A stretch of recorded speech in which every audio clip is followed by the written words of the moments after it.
If you were an early fan of Hazbin Hotel or Helluva Boss, you're probably well aware of something called the Hunicast. Between 2019 and 2024, there was a period of time where the Hazbin pilot was out, but the full show was in production. One way fans kept engaged or up to date was through the Hunicast. Spanning over 40 episodes, it was home to countless funny moments, lore drops, and was essentially a staple in fandom discussion. However, as of 2025, its existence has sort of faded from the public consciousness, except for the occasional post from fans asking what happened to it. In this video, I'll try my best to answer that question.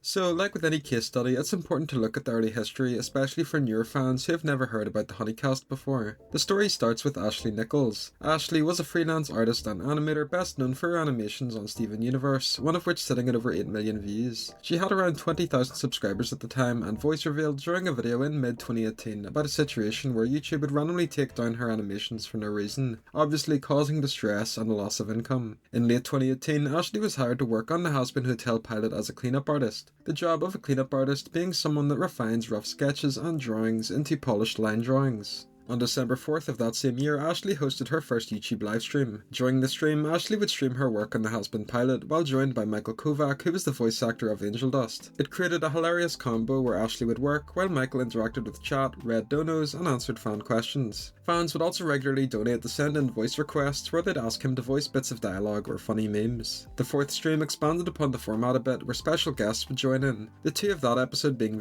Pop, the creator of Hazbin Hotel, and Crystal Laporte, the voice of Cherry Bomb. This episode was also the first one where it was a charity special. Any and all donations would go towards a good cause, the choice for that episode being the Kitty Cat Faye Adoption Centre. The description outlined this further, elaborating that every super chat will go to support the Kitty Cafe, and in return you get to request sketches, make voice requests, and ask Viv all of your burning questions. When it wasn't a charity special, all donations would be equally split between the guests taking part in the livestream. So as you can see, this created a really engaging format. Ashley would be working anyway and hanging out with the cast and crew, but this way everyone was able to benefit from it. We could see the beneficial impact the streams had on charities as well, one example being when $22,100 was donated to the Animal Nature Sanctuary, really cementing how much of a mainstay the Hunicast was in the fandom. One key trait is that Ashley would create OCs or sonas for her guests on the livestream, a couple fan favourites being Ashley's Honey Bun, Michael Kovac's Covey Cat, Edward Balsco, Pop, Dave Capdevielle, Crystal Laporte, Elsie Lovelock, and Kellen Goff. A giveaway was even hosted to celebrate Ashley hitting 20k followers on Twitter, allowing one lucky fan to win their own Hunicast-style OC. The term Hunicast would be coined on June 16, 2019 in a tweet on Ashley's Twitter. Ashley explained that since the streams were just called Hazbin Hotel Animation Cleanup, it was a bit difficult to search for things related to it through hashtags. To remedy this, they called it the Hunicast, which was really memorable and much better for the fans. On August 18, 2019, episode 15 of the livestream would be the first to go by this Hunicast name. It also started the trend of including pink thumbnails, further making the streams more memorable. In May of 2019, one fan asked Ashley what would happen to the streams once the Hazbin pilot airs. Ashley responded that she'd thought about this previously and that they'll keep the spirit of the streams intact, but just be general live streams with special guests, but without the cleanup animation in the background. In November of 2019, people were discussing what term could be used to describe Hazbin Hotel fans, the most popular being sinners. But Ashley coined the phrase has-beens. This phrase is largely dead nowadays, but it was pretty well used back in the day. I've explained it throughout this video, but it really is hard to outline how big of an impact the Hunicast had on the Hazbin Hotel fandom. Countless lore drops, funny moments, and memes were generated from these streams. The most notable being the classic meme Oh Ashley, where some of the voice actors would say Oh Ashley in a seductive voice as well as flirting with her. Oh, Ashley. Oh, Ashley! I like on everybody. Let's do it. Oh, Ashley. Come on. You know why. Oh dear.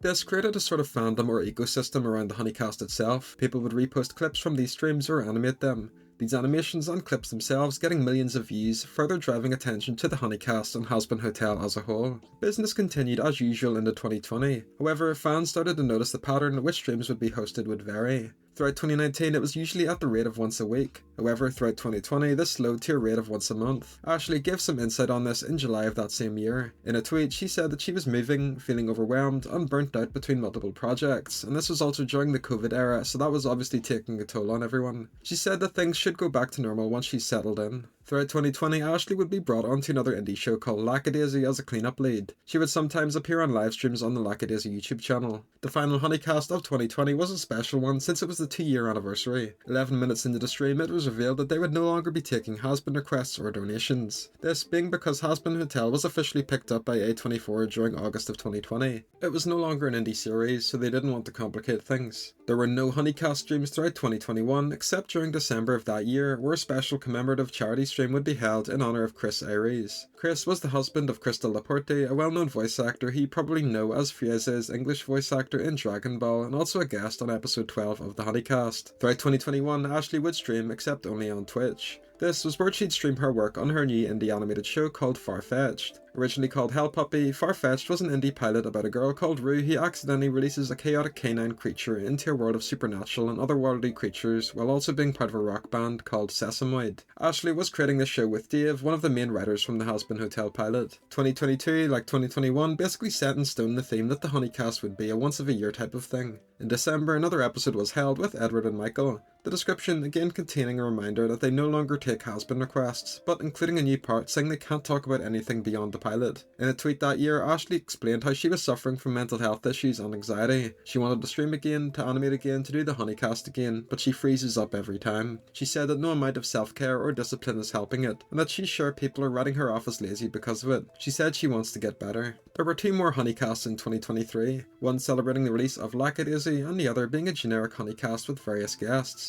At the end of 2023, Ashley ended up voicing the character Zubul in The Amazing Digital Circus. There was one Hunicast episode in 2024, followed by an IRL Hunicast during Anime Impulse with Michael and Ed. Ashley did a couple more live streams on YouTube, however they weren't Hunicast episodes and also garnered a lot less views. So with the entire history of the Hunicast covered, it's about time for us to sit down and discuss a couple of my theories on what happened to it.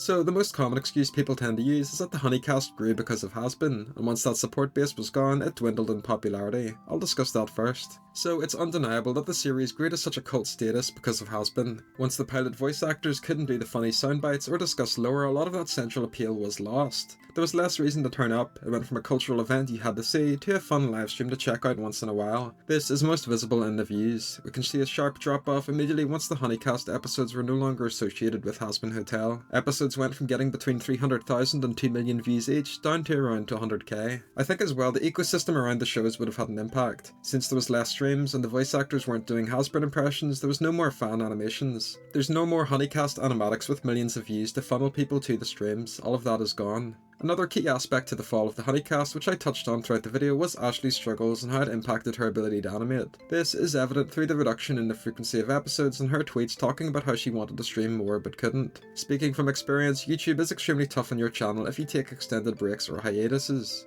This would have hurt the visibility of Hunicast episodes. YouTube would see that less people were tuning in and serve it to less people, causing a downward spiral. I've done a couple live streams myself and they're definitely a lot more draining compared to making normal videos. They're a ton of fun, don't get me wrong, but having to basically keep an audience entertained for 3+ hours is a completely different ballpark to created videos or other content which you can work on at your own pace. The streams ran between 2018 and 2024. That's 6 whole years of live streaming. It's no wonder that Ashley and the others felt burned out on the format by the end of it. This burnout, combined with Ashley doing work on Lackadaisy, Farfetched, voice work for the Digital Circus, and whatever else, means she has a lot on her plate. The frequency of episodes drops as a result, causing the format to lose its relevancy. One thing people sometimes bring up in relation to the Hunicast and its link to Hazbin is that there's a chance it could have fallen apart due to internal drama. This is especially brought up quite frequently on Reddit anytime someone asks what happened. I'll try my best to explain it. So an ongoing theory for years is that some Hazbin team members fell out with each other over the recast situation. Fans had noticed that Vivzy and Ashley Nichols no longer followed each other on Twitter. During 2022, an ex-employee called Erin Frost came out detailing her experiences working for Viv. I have an entire series of videos from a few years back going over all of this. But in a series of tweets, Erin outlined how allegedly herself and a couple ex-employees, including Dave and Ashley, were unhappy with Viv and went to a meeting with the Animation Guild. According to Erin, the Animation Guild said they couldn't do anything because Viv isn't registered with them. People like Ashley and Dave got cold feet and abandoned the operation to, quote, suit their own agendas. During August of 2023, a situation unfolded surrounding Lackadaisy.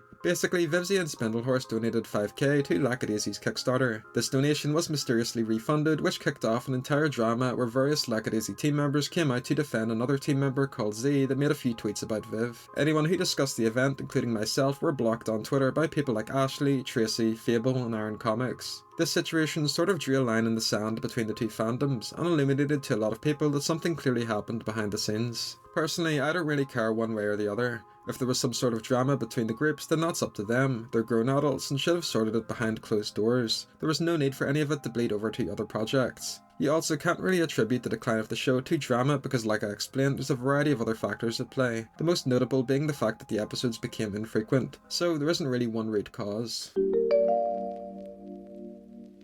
So overall, what do I think? Well, I think it's a mix of all of the above. The main thing I think a lot of people forget when discussing the show is the passage of time. When the Hunicast started in 2018, I don't think anyone could have predicted how big it would have become. It really defined a generation of indie animation fans and was a central part of the has-been fandom. People come and go as time goes on, and this is especially true with fans and online communities. People who watched the Hunicast as teenagers are now fully grown adults with responsibilities to deal with. You can't really expect everyone to stick by something for over half a decade, so of course the show would never go back to how it was in its heyday. I think whether or not the Hunicast continues or is gone for good, I think it had a good run. It was an important part of a lot of people's experiences on the internet, and I think that's really special. So yeah, that's everything I wanted to say, and I hope this video was a tribute to the Hunicast. Although I wasn't really an old head that tuned into every livestream, I remember opening Twitter or YouTube and seeing those animation clips or little funny moments. If you've never watched the Hunicast, or are someone who listens to them every now and again to reminisce, I hope you enjoyed the video. If you have any thoughts, I'd love you to leave them in the comment section down below.